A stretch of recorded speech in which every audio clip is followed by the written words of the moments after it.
baik kinang virus corona.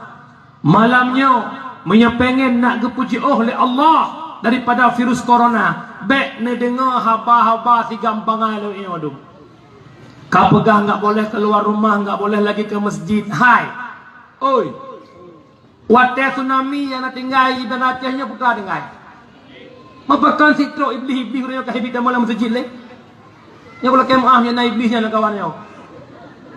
Nyan masjid rumah Allah tempat kita beribadah. Virus corona itu makhluk Allah.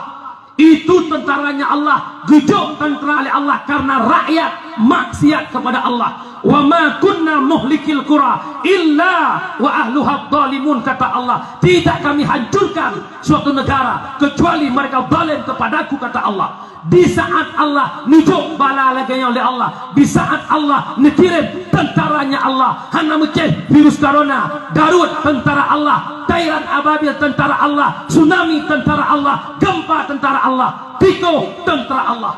Bahkan karena rakyat maksiat kepada Allah. Menyemenan dikala balanya datang daripada Allah, baik taplung ba Allah dekatkan diri kepada Allah, berzikir, taubat, insyaallah atanyan kepuji oleh Allah. Nampom baik dengan menganyana kita mana nyo menyenai pada Aceh nyo karena perintah YouTube masjid nya tukang topnya ngedop noloi. Bihan aku buka bangai terus gua. Toyo kayu ni tetap dia medung. Bangai klopri pangkat bebiraya aduh. Nyo nalek bina kamera dia medung nak dengar. Yo hai. Ibu orangnya ulama masjid kan je kamang le urunyo kan aku dengar berita Indonesia hanje kamang le menjorot itu Jumaat. Le itu Jumaat Ramadan tan le ju.